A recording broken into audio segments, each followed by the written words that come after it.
I'm Doug Meacham, and I'm a hypnotist. And I help people who have made the choice to change, the decision to change, make that change. Hypnosis, wow, that's a really broad subject, and there's a lot of misinformation in regards to hypnosis. So, hypnosis is an altered state. We go in and out of trance all the time. I mean, it can be reading a book, and we can watching a television show, it can be driving. So, trance is something, or hypnosis is something people go in and out of all the time. We have work trance and we have vacation trance and all of that. One of the misconceptions is that it's a form of sleep, and it's not. It's actually a heightened sense of awareness. So when someone's in my office in my chair, they're actually really aware of what's going on. They're just incredibly relaxed. When you're relaxed, your conscious mind, which creates a barrier, it's called the critical faculty. And so when the critical faculty is bypassed, then we can speak to the unconscious mind. So getting someone really relaxed is the process. The more you're relaxed, the less resistance you're going to have when that interference with the critical faculty. The most ideal client is honestly anyone. So when you use hypnosis to recall traumatic memories, it becomes an incredible tool, especially if you combine it with a couple of others. But hypnosis in particular allows you, once again, to bypass that conscious interference, because the unconscious mind records our experiences. And if you speak to it directly, it's going to share that information with you. So when you make that connection, then details and different perspectives and much more information starts to bubble up. So if someone's seen Bigfoot and they want to recall more information, absolutely, hypnosis gives us that tool. Because a lot of things happen when we have a traumatic experience or we have an emotional experience. And our mind is recording all of this stuff, and it happens rapidly. So if we can slow it down using hypnosis, we can say, okay, what happened?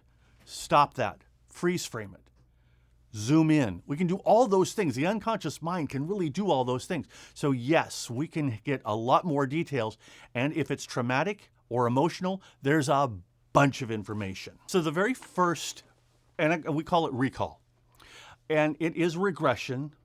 And it's, when we mean by it, so let me clarify. When people hear the word regression, they think of past life regression. And this is actually something called age regression.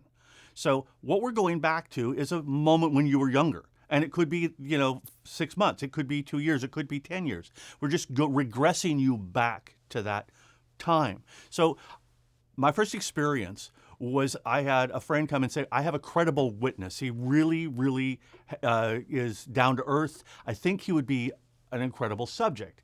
So I said, let's try it. So he had an experience where he was in New York. And he was a young man, and he and a friend of his actually had an encounter. And so what I did was I hypnotized him. I got him incredibly relaxed. I used something called a cognitive interview. So we have a structure of how we do it. And then I had him just tell me what happened. And we got a lot of details, some really fantastic details. As a matter of fact, facial markings and hair color and eyes and all of those things that he only saw fleetingly, consciously. His unique story is that years later, he's in Eugene and he has another sighting. And so I hypnotized him and regressed and recalled both of those sightings. So that was the first time. And I found this was an amazing thing, especially we could gather much, much more information. It's always validated when they say, I never realized that this was happening, or that it was so quiet when this was going on, or whatever. They start to get so much more information, and then they echo it back to you, and they validate just the amazing amount of detail that they didn't get consciously that we can get in mind unconsciously. The unconscious mind and the conscious mind, let me back up. We have different minds that have different functions. There's the conscious mind, and it actually runs about 5%, there's different schools of thought, but we're going to use 5% of our perceptions and our behaviors. It's what we call volatile. It's the one that says, oh, I've got an appointment, I need to be there. Or is this something I should be watching or doing? It's that questioning part of us. It's also the part that says, let's go have fun. The other 95% is your unconscious mind, and it controls those behaviors. 95% of your perceptions and your behaviors are controlled by your unconscious mind. So everything that's going on, every moment of the day, your unconscious mind is recording. And it is literally filing it. When we go to sleep, the stuff that has value gets shuffled to long-term memory. If it had an emotional component to it, or a traumatic component to it, it gets shuffled deliberately into long-term because we need to know that it has value. If that experience was traumatic, created fear, we need to know about it so that if it happens again, we're prepared. So the unconscious mind takes all this information. So this is what happens. Human beings generally experience about 7 plus or minus 2 bits of information at a time. That's not a whole lot, but it is a lot. We get overloaded if we get more than that. When we are excited, when we have a trauma, when we get an emotional experience, you've undoubtedly heard people talk about everything slowed down. And it seemed like it took forever, but in reality, it was like that. The unconscious mind stopped the 7 plus or minus 2 and switched to picking up everything. And so, just like a slow motion camera, it slows everything down. There's a technical term for it. It's called tachypsychia. Okay? So, the unconscious mind has all of this stuff that's filed.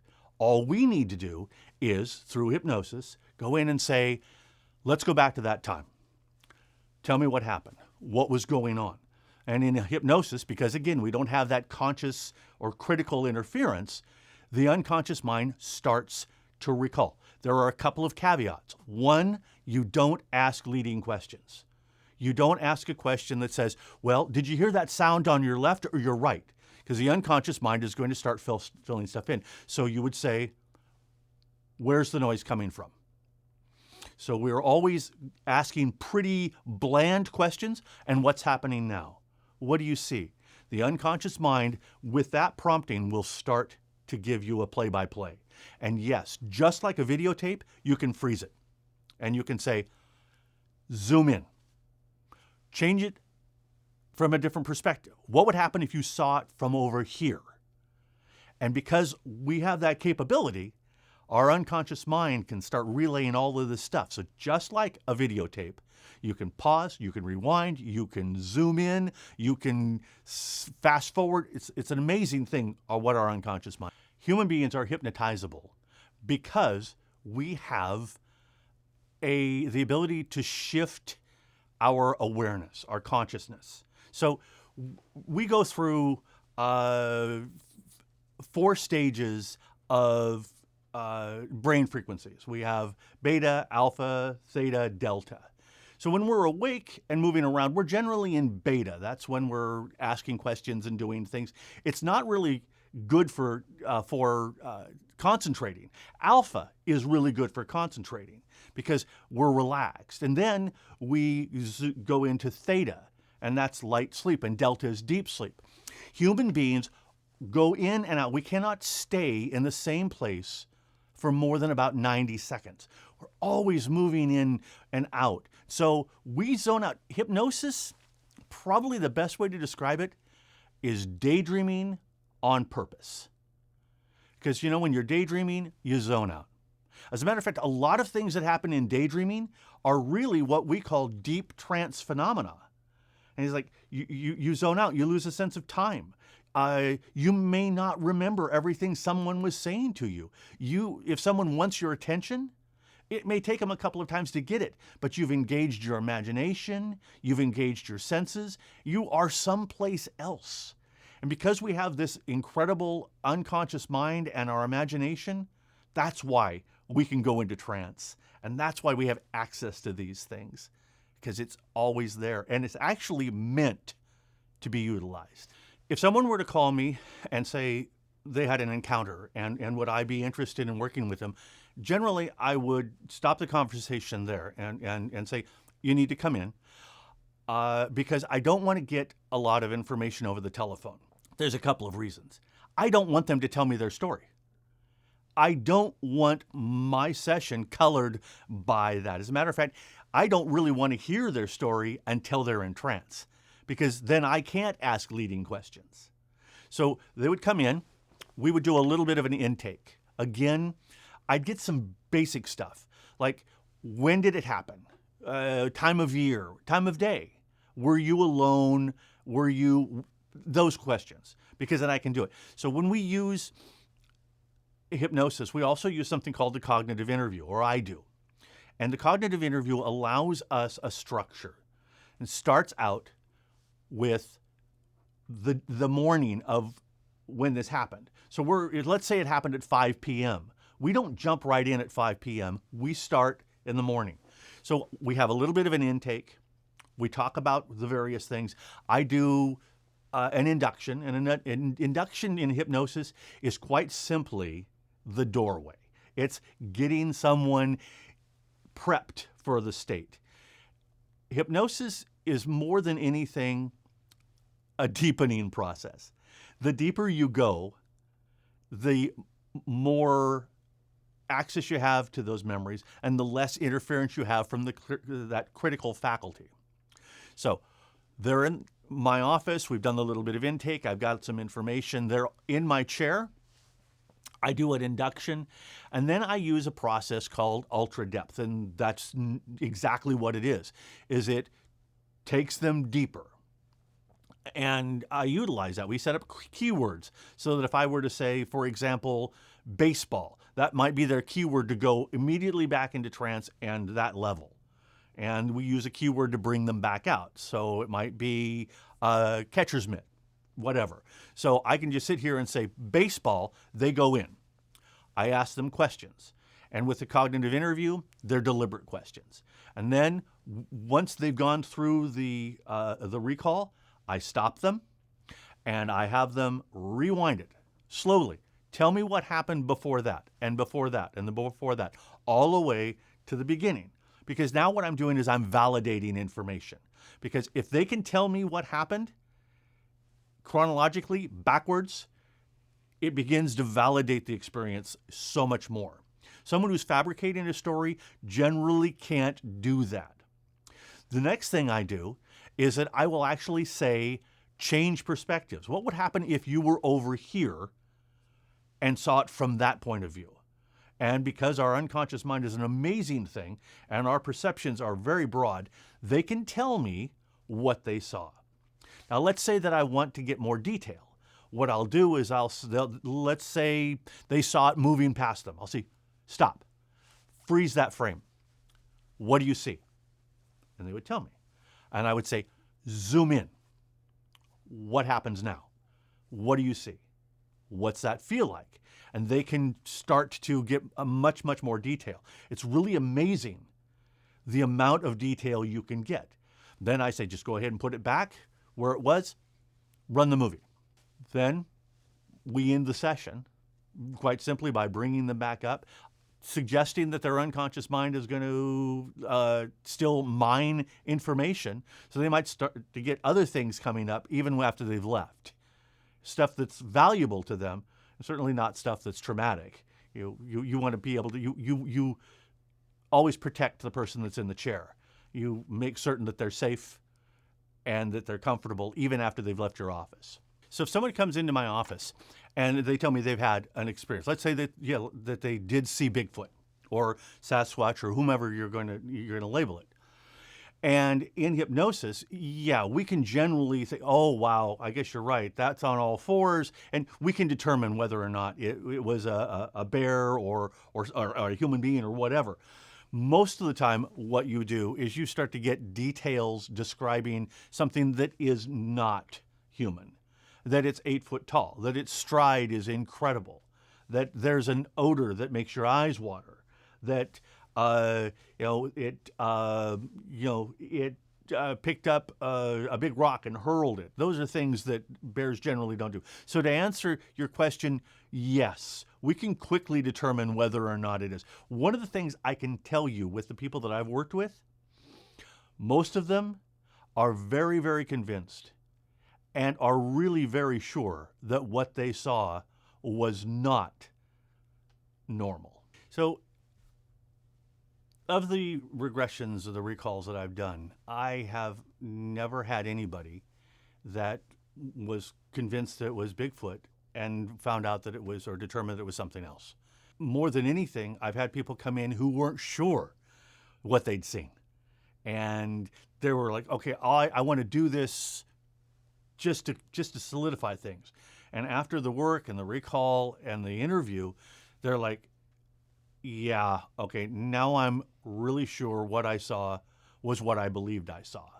So I haven't had anybody who's had a encounter and it turned out to be something very, very normal and commonplace. But I have had people who were wondering if it was something normal and commonplace other than Bigfoot and determined that it was something paranormal. So when they've reached that point where that they've had confirmation, there's a few things that happen. Sometimes it can be a very emotional experience. Now, once again, my job is it can be a very emotional experience, and one of my jobs is to make certain that they are safe and that they are comfortable. So if they're having an emotional reaction, we call it an ab reaction, where they're very afraid, that they're in tears, that they're reliving this experience.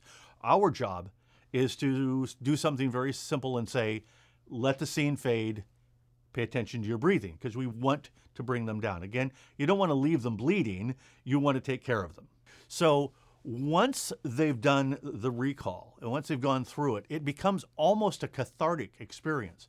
They're like, it's a release. They're like, oh my gosh, I feel so much better knowing. And then, because of that, yes, a lot of things in their life can change, because now they're not focused on whether or not I'm going insane, did I see this, am I whatever. It's allowed them that breakthrough so that they can move beyond it and say, okay, yes, this actually happened to me. I don't need to deny it. I know that it's a real experience. I have validation, and okay. And then you can move on. So oftentimes people will feel trauma. They will feel fear. They will feel unsure. And once we do this and we validate the experience, it really does shift. It becomes a door, and they've opened it and they step through, and it's like, okay, yeah, that was real, and I'm okay. Some of the emotions that my clients go through start out with a little hesitation, because again, they're not really sure what they're seeing. I will say that a good percentage of them, there's a level of underlying fear, because they don't know what this is. It's making noise, it's moving past them, or they see it and it's moving away. It's not something that our unconscious mind or our conscious mind is really set to register. So they can start out a bit fearful. They can start out with a little bit of hesitation. I have had people go from that to awe, that, oh my gosh, this is an incredible creature. That it's amazing. I had one client talk about how muscular it was and how broad its shoulders were, and how it's like just was in awe of this incredibly majestic creature. I had another client that I worked with who actually began to cry. And I said, what's happening now? And his response was so beautiful. He says, I realize that I will never see these again. That was powerful. So, of the people that I've regressed, there's only been one in particular that I recall that the individual was afraid. Actually, I'll back up. There's been a couple, as I recall these myself. One of them heard a yelp, and it was blood curdling, but it was far enough away that he knew that he wasn't in immediate physical danger, but he also knew that this yelp was indicative of somebody or something that didn't want him in that territory. I most often get people who tell me that they don't want to be seen, that they're moving through, that they catch a glimpse and they're gone. I don't know that I've ever had anybody say they were benevolent. I did have one client who described one as curious. He was with a friend, and they were out just doing what 10-year-olds do, and they looked up and they saw one peeking through a couple of branches, and it actually snapped the tree after it realized that it had been seen, and then it was gone. But it was curious about them. But again, no active aggression. So generally, I would say that most of the people that I've worked with, encounter-wise, have seen something that is very happy not to be seen, is non-aggressive. Now, that's not to say that probably they don't have the potential, but no one that I've ever worked with has ever had anything that was, other than a rock or something was, tore up, but never physical to them. Now, I do know that there are some stories out there that tell a different angle, but no one that I've ever worked with has ever had any physical harm threatened upon them. So when I work with my clients, one of the things I look at is, are there similarities? Are there patterns? Because, that starts to, again, validate the information. Twice is a pattern, right? And so when I work with them, I find, yes, there's a few. One of them is that they hear or they smell an incredibly powerful and very unpleasant odor. It's musky. I've heard it described as, so cloying and eye-watering that they couldn't move through it. I have had multiple people with encounters talk about its mind speak, that there's actually a subsonic thing where they get a headache and that they're literally paralyzed or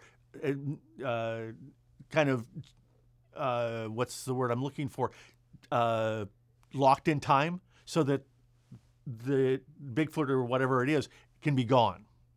So when I start to see these, or work with these people, I do see some patterns, and some of them are much more detailed, like the odors.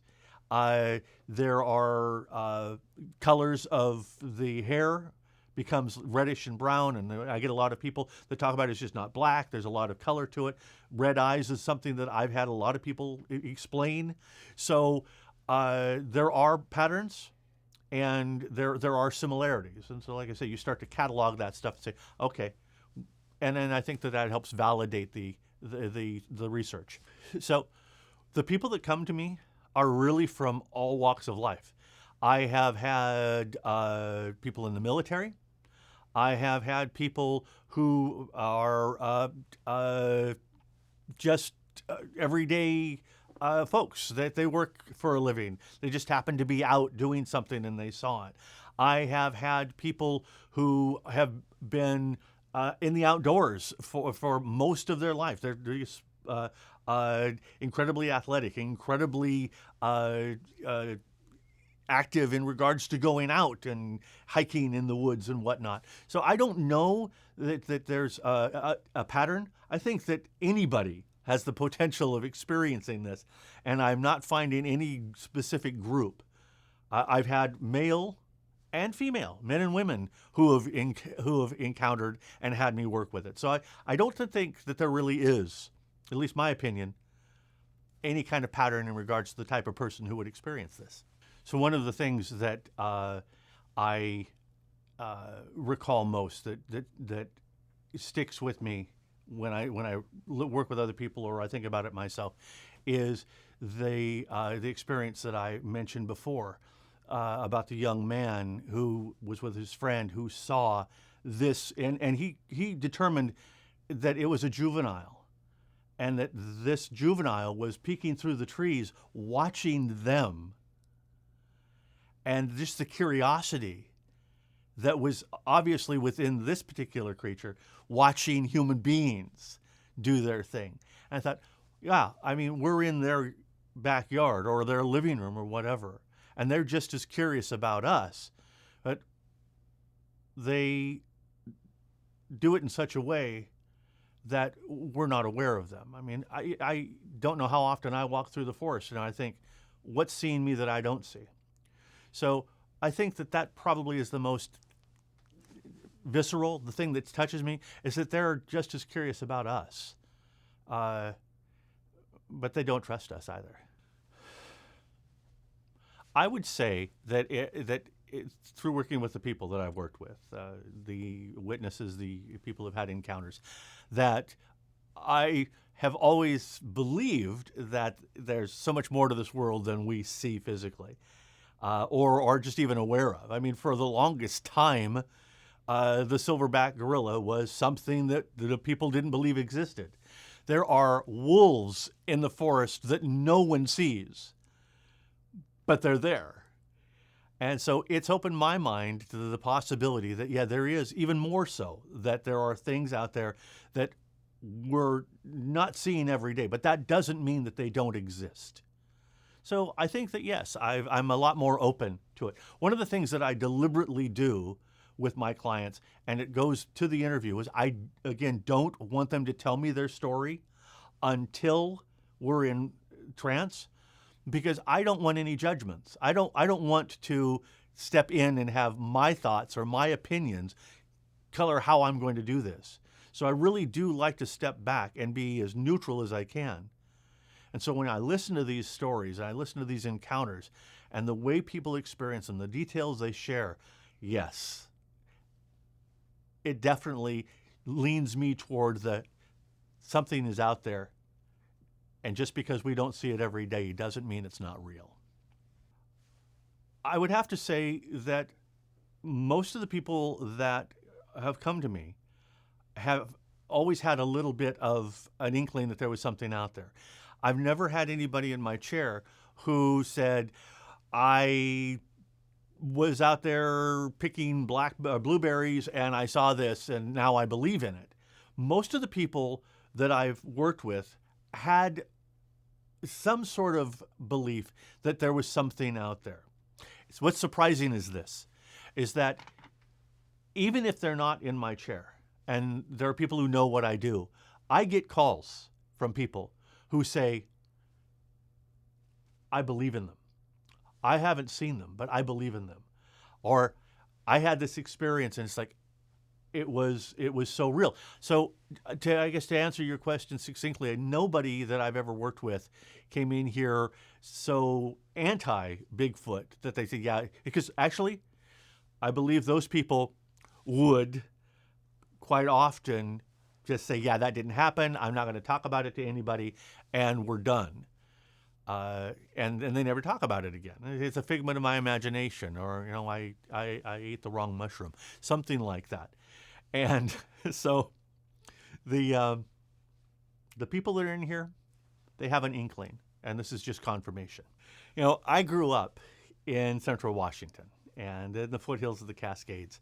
And, I watched In Search Of, I watched, I can't remember the name of the movie right now, but it was, maybe it was, it wasn't Harry and the Hendersons. It had, Legend of Boggy Creek? No, that was a horrible movie. Who was Jim Phelps on Mission Impossible? Oh, John. No, Peter Graves. He actually did a movie in the 1970s called Bigfoot, the Mysterious Monster. And they did recall, hypnotic recall. And they had a woman who was talking about that she'd gathered her children and then she was very afraid and they were in the car and it was doing things and she talked about the odor and stuff like that.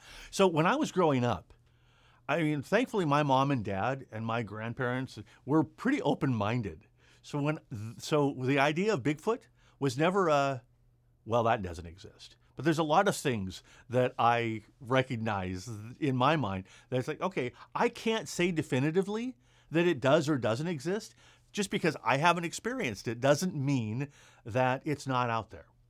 So has it changed? Has my perception changed? It's probably a little stronger in regards to, I mean, this is not a one-off thing. There are hundreds of thousands of people who have had encounters, and they have talked about it, and there've been accounts written about it. Of course, we have the castings of the trackways, and we have castings of hands, and we have all of this information, actual evidence that something is out there. I mean, we can't deny that there aren't footprints. I mean, they're there. We can't deny that people haven't heard yelps or knocks or things like that. That's evidence. So when I look at it that way, yeah, I'm a little bit less skeptical, if I ever was, that there's something out there. Would I like to see one? I don't know. I think it's really important to emphasize that hypnosis is not a parlor trick. That when someone comes in and undergoes a session, induction and deepener, trance, and they recount their experience, it's not a parlor trick. It's a recall of a very vivid to them experience. And when I have people often ask, is that stuff real? And the answer I have is that hypnosis isn't a thing in the sense of you can believe in it or not believe in it. It is a human experience. And we go in and out, like I said, in and out of trance all the time.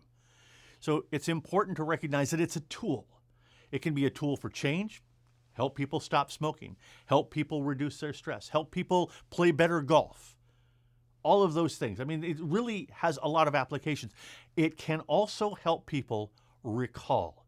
There are so many cases where forensic hypnosis has been used. And if it's done correctly, there's even a very famous case where hypnosis was used, forensic hypnosis was used, and it solved a murder. And it went over many, many months, but literally they were able to determine through hypnosis who the murderer was. So when people think about hypnosis and what happens, yes, it looks like they're just laying in the chair or sitting in the chair and they're relaxed and nothing's going on, but a bazillion things, and that's a technical term, are going on. Their unconscious mind is going through catalogs and filters and opening up doors and all sorts of things while they're relaxed. And all we have to do is ask the right questions. What's happening now? How do you feel? What happens next? And the unconscious mind just lets it reel. So I think the most important thing to emphasize about hypnosis is it's a tool, and if used correctly, you can gather an absolutely inordinate, let's use a different word. It's a tool, and you can use it to gather absolutely incredible amounts of information. I think that we're a very visual species. Seeing is believing, right? And if I didn't see it, well, then maybe it doesn't exist. Or if I haven't seen it, it doesn't exist.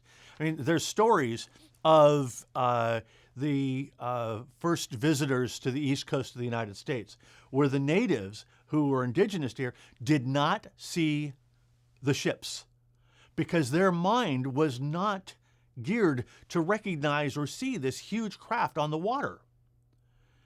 It didn't exist to them until they landed on the shore, and then, of course, things changed, and they could see.